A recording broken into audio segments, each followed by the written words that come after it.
Imagine waking up to the sound of your animals screaming, only to find a tow truck hauling them away, not because you broke the law, but because you refused to join a neighborhood club you never agreed to.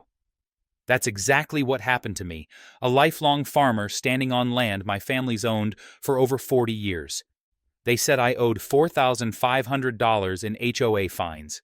They said I had no choice. But what they didn't know was that I was about to uncover the biggest land grab scandal our county's ever seen. If you've ever felt powerless against greedy developers, or watched a good neighbor get pushed out by the system, this story is for you. Stay with me, because justice is about to hit back hard. I never imagined my peaceful morning would turn into a nightmare. The sun had barely risen, dew still clung to the grass, and I was stepping outside in my pajama pants to check on the animals. That's when I heard Biscuit, my 17-year-old miniature pony, screaming. Not just a whinny, a sound of panic. I ran barefoot through the mud toward the barn, and that's when I saw it. A massive tow truck, marked County Enforcement, backing up to my gate. Behind it stood 3 people in matching navy polos, looking like they were ready to repossess a car, not take animals from a woman's home. "Hey, stop right there! What do you think you're doing?" I yelled, slipping as I charged forward. The woman in front, poised like she was walking into a courtroom, glanced at me with that smug HOA smile. Her hair was perfect, unmoving despite the wind, and she held her clipboard like a sword. "You must be Sarah Harper," she said, scanning my pajama pants like I was the one out of line. "I'm Judith Mercer, president of Willow Creek Estates Homeowners Association." My stomach dropped.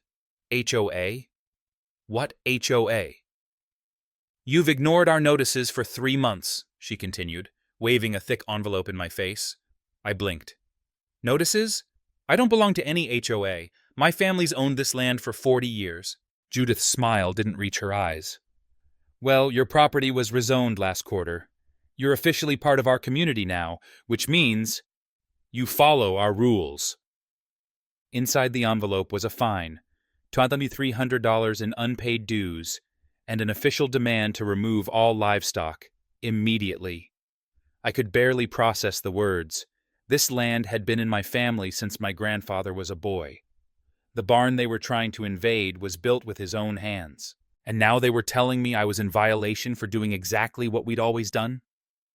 A tall man in a suit stepped forward, unfolding a map.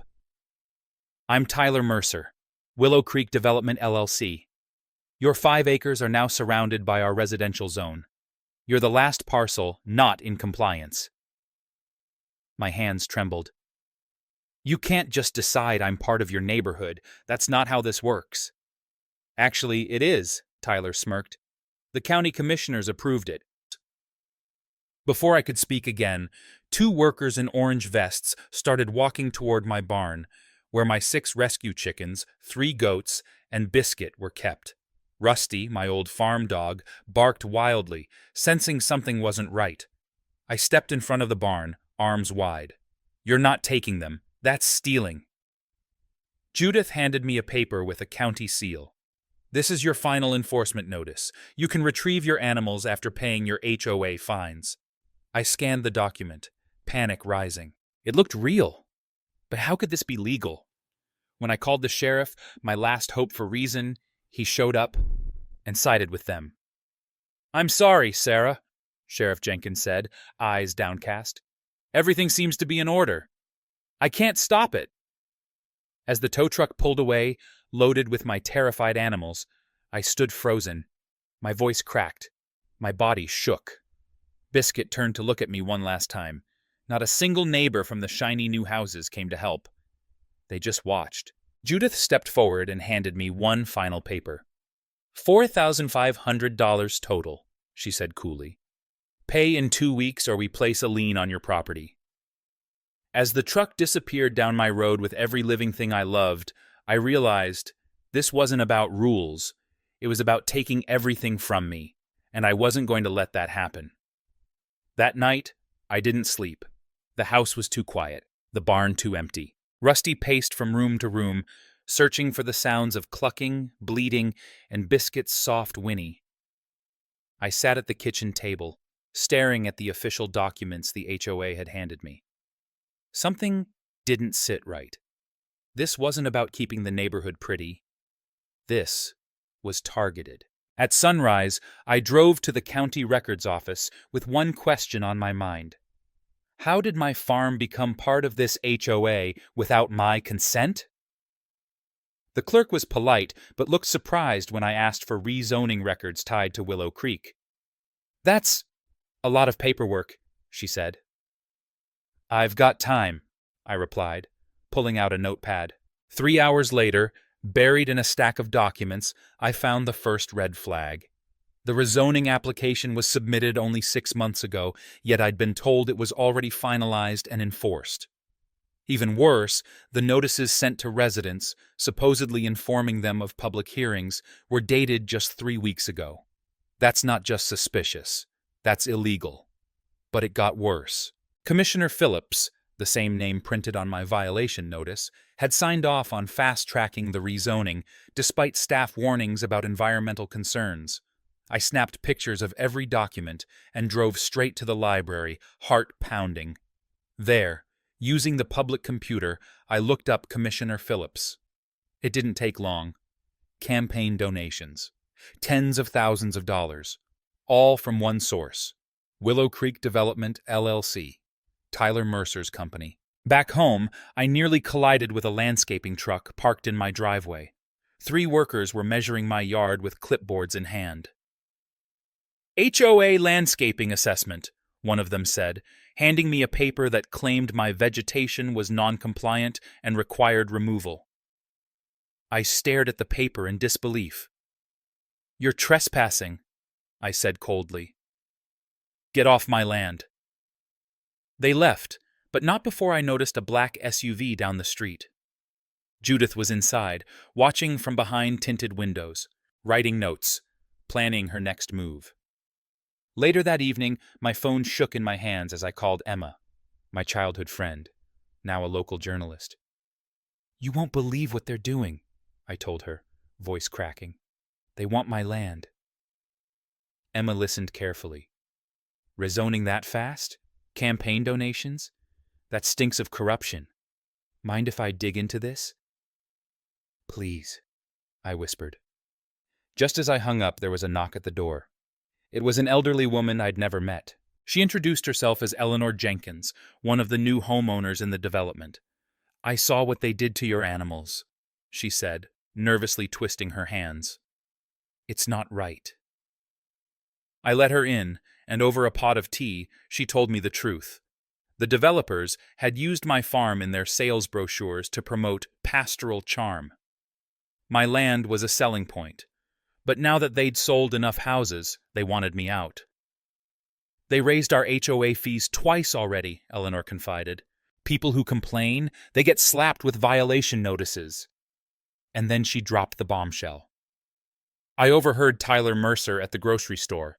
He mentioned Phase 2, luxury homes, right where your barn stands. I felt the blood drain from my face. This wasn't about rules. It never was. It was a strategic, calculated land grab.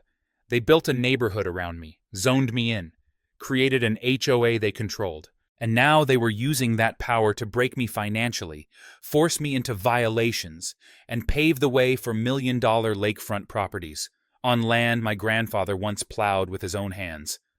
I looked out the window and saw Tyler Mercer again, this time walking the edge of my property, clipboard in one hand, camera in the other. Suddenly, I understood. They didn't want me to comply. They wanted me gone. That night, I didn't sit down. I paced. The farmhouse creaked with every step, and Rusty's tail thumped restlessly on the kitchen floor. I spread every paper the HOA had sent across the table, like pieces of a jigsaw puzzle that didn't quite fit. Something was off. They said I'd been warned for 3 months, but the rezoning notice was dated only 3 weeks ago. The dates didn't add up. The signatures looked too perfect, too convenient. At dawn, I grabbed my coffee and headed back to the county records office. This time, I asked for everything tied to Willow Creek's rezoning. Every petition, map, and environmental review. The clerk raised an eyebrow. You sure you want all that? I'm very sure, I said, unfolding a notepad. For the next 4 hours, I sat at a metal table under buzzing fluorescent lights, sifting through stacks of paper. And then I saw it. The zoning petition was submitted only 6 months ago, but the public notices, required by law to give community members time to respond, were mailed less than a month ago. That meant nobody had a chance to challenge it. That meant it wasn't legal. Even worse, buried in the meeting minutes was a note, fast-tracked by Commissioner Phillips due to developer priority status. I snapped a photo of the document, my hands trembling. Developer priority? I drove straight to the library and logged into one of the computers. A quick search of campaign donations made my jaw clench. Commissioner Phillips had received over $30,000 in contributions from Willow Creek Development LLC, Tyler Mercer's company. This was bigger than a zoning issue. This was a bought-out official helping a developer strong-arm local landowners. It wasn't just me they were after. It was anyone who stood in the way of their profit. When I got home, I was met with another insult. A landscaping inspection had been posted on my door, claiming I owed fines for unapproved vegetation and color violations on my barn. I hadn't changed a thing on my land in years. That's when I knew I was under siege. I called Emma again, voice steady now. I've got documents. A lot of them. Want to see for yourself?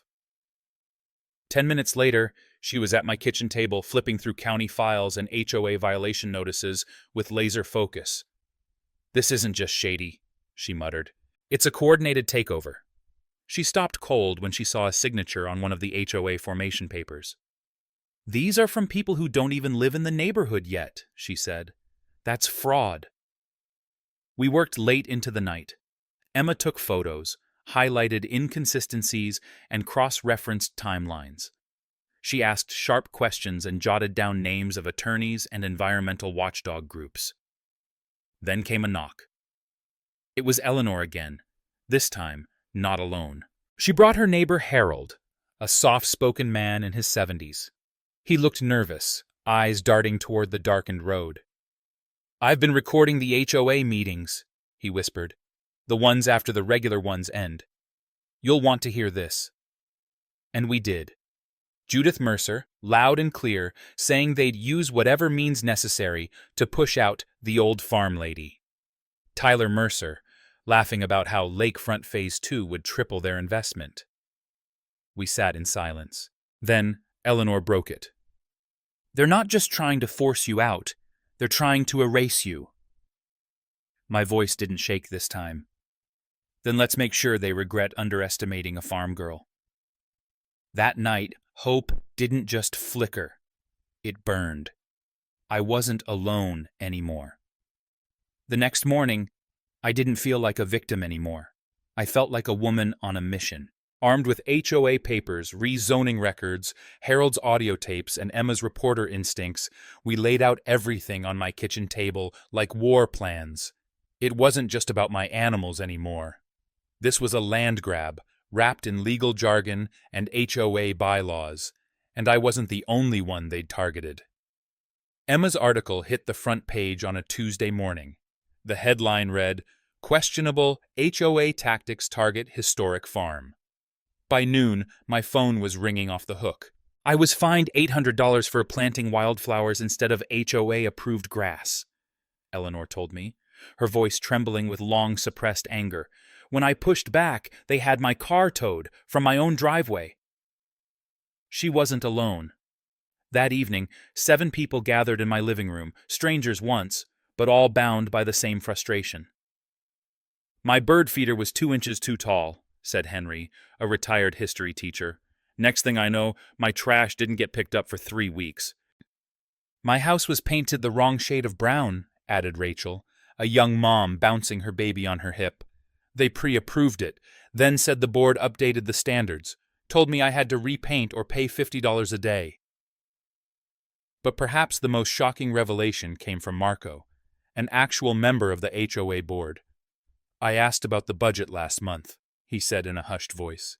The next day, Tyler told me I had a conflict of interest and should step down. We sat in stunned silence for a moment. Then Eleanor stood, voice clear. "We've had enough. It's time we take back our neighborhood."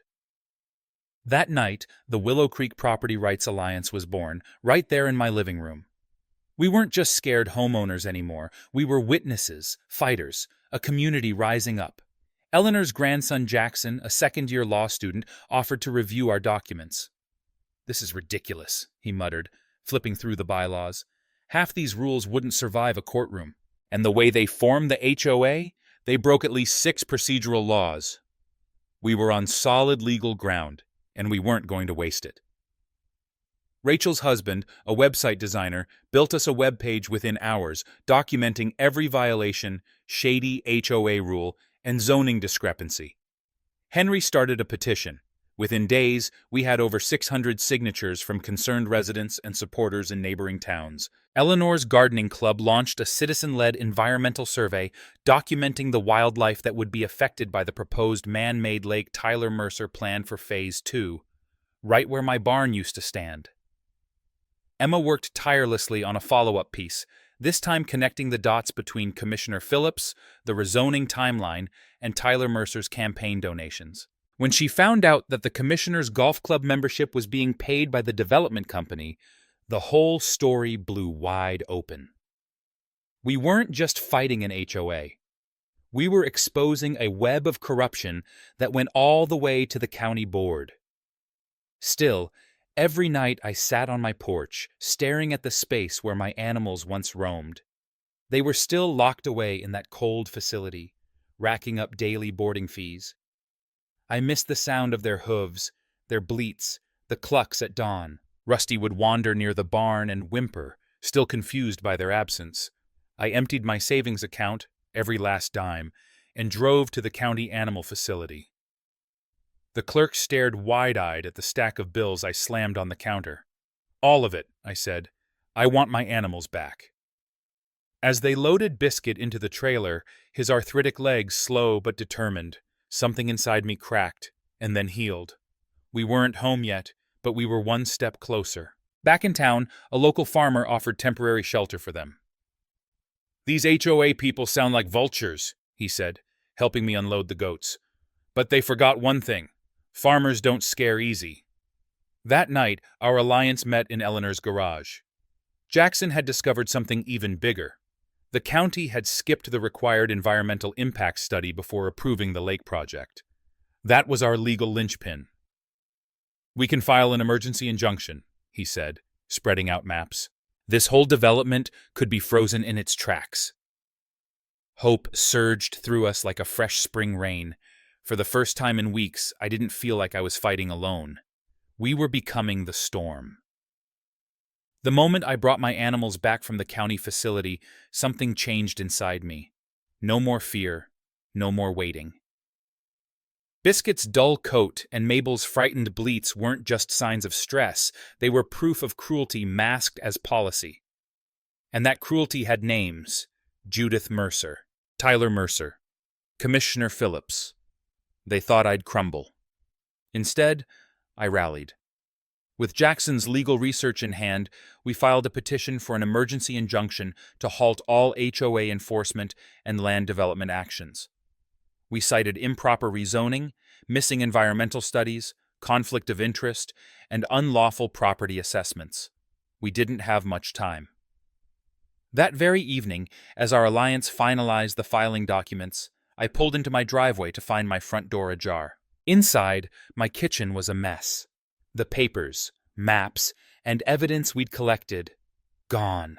All of it. And lying in their place, as if mocking me, was a fresh foreclosure notice for unpaid property taxes. But I'd paid those taxes. I had the receipts, except now they were missing too. I staggered backward, breath catching in my chest. Rusty growled low beside me. Someone had been inside my home, not just to steal, but to silence. The phone rang. It was Eleanor, panicked. "Judith just sent an HOA-wide email, responding to every single thing we planned. She knew, Sarah. She knew everything." Before I could respond, headlights filled my window. 3 black SUVs pulled up in perfect formation.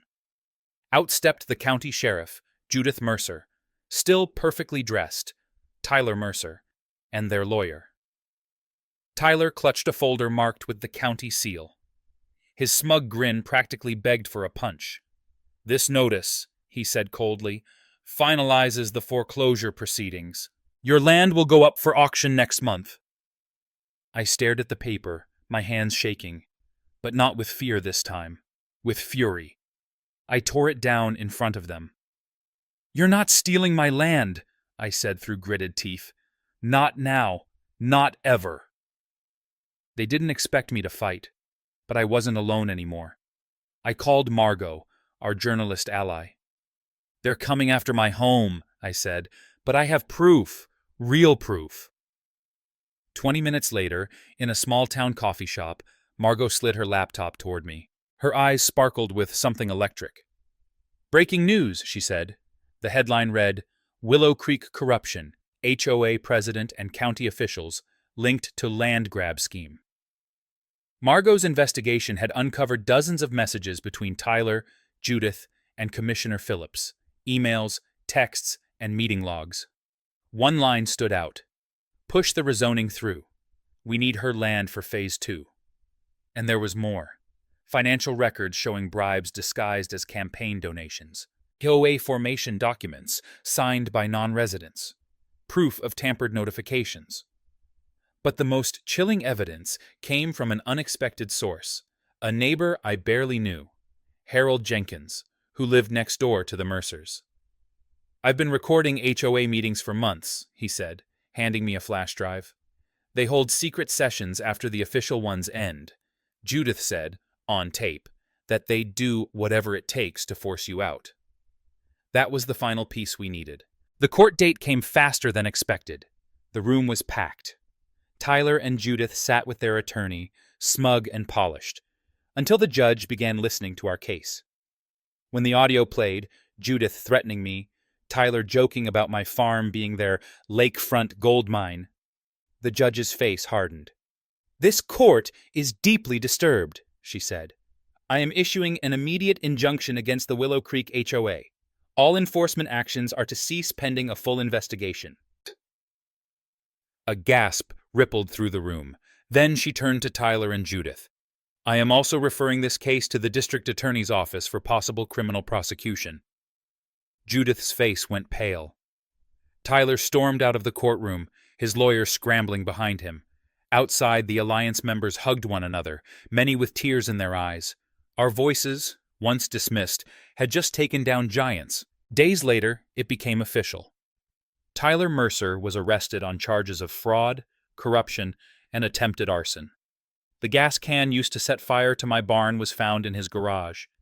Surveillance footage showed him skulking away from my property at 3:42 a.m. Judith Mercer was charged with conspiracy and misuse of HOA power.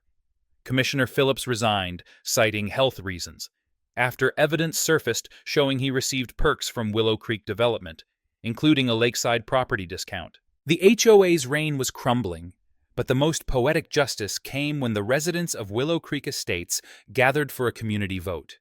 87% voted to dissolve the HOA entirely. "I bought my home for peace and quiet," one elderly neighbor said, "not to be fined for my flower pots." Justice had finally come, not in sweeping gestures, but in signatures, in court orders, in community unity. And for the first time in months, I could breathe. They came to destroy my farm. Instead, they strengthened my community. The morning after the court ruling, I walked through my property as the sun crept over the hills. The barn still smelled faintly of smoke, its frame scorched and skeletal. But for the first time in months, I felt something I thought I'd lost. Peace. There were no inspectors lurking in my driveway, no new violation notices taped to my door, no HOA board watching from their SUVs.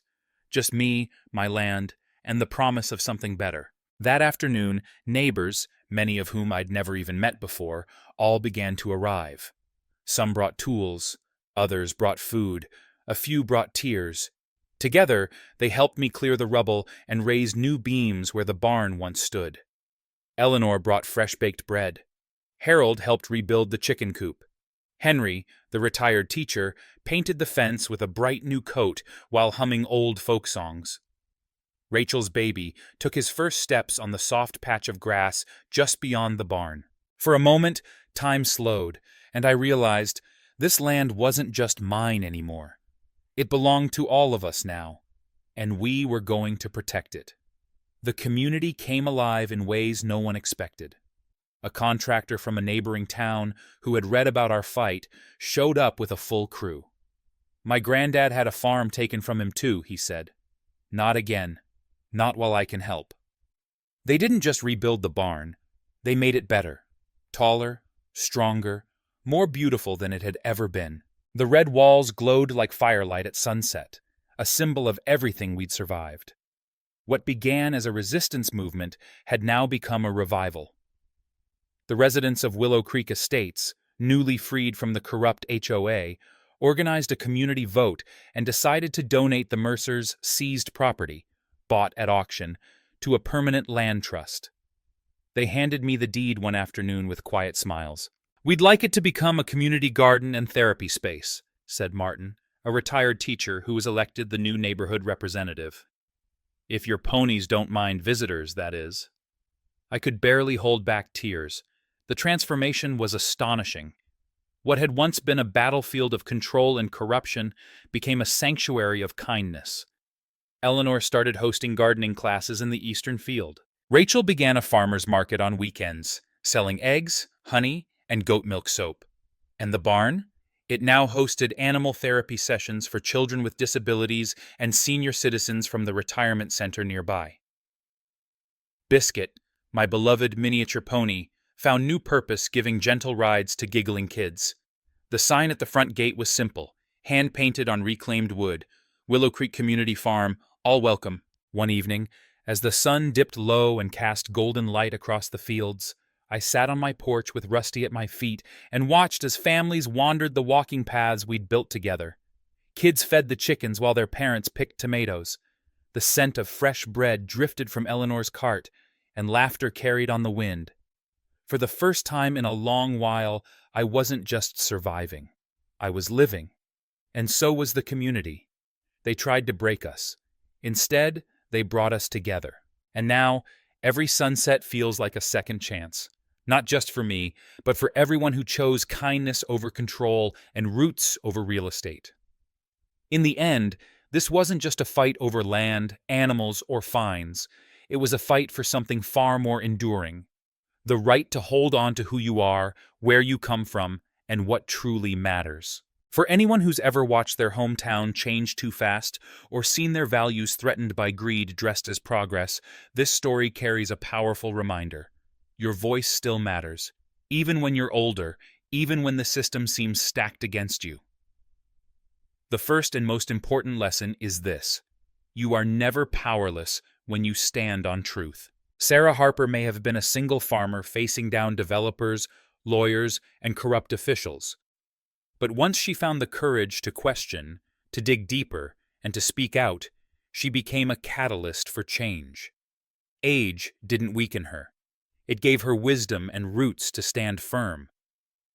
Second, community is the greatest shield against injustice. At first, Sarah was isolated, targeted, silenced, and watched. But when neighbors began sharing their stories, a wave of solidarity was born. The HOA underestimated the power of unity.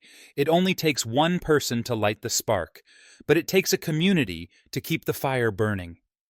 And in that shared struggle, strangers became allies, and allies became family. Another message, especially meaningful for older generations, is the importance of legacy. The land in this story wasn't just soil and fences. It held memories, history, and love passed down through generations. In a time when society moves quickly and often forgets its elders, this story honors the sacred value of protecting what your parents and grandparents built with their hands. Sometimes, the greatest act of resistance is to simply stay rooted. There's also a powerful truth in how resilience grows in hard seasons. Sarah endured financial hardship, emotional trauma, and literal flames. But through it all, she chose hope. And with the help of others, she transformed loss into renewal. The community garden, the therapy barn, the laughter of children riding biscuit, these weren't just victories. They were signs that what was broken could be rebuilt stronger than before. Finally, this story reminds us that justice takes time, but it always leaves a mark. The corrupt fell, the system corrected itself, and those who once whispered, "There's nothing we can do," found their voices, and used them to build something lasting. So if you've ever felt too old, too tired, or too small to make a difference, remember Sarah. She didn't just protect her farm, she planted a movement, and from that soil, something beautiful grew.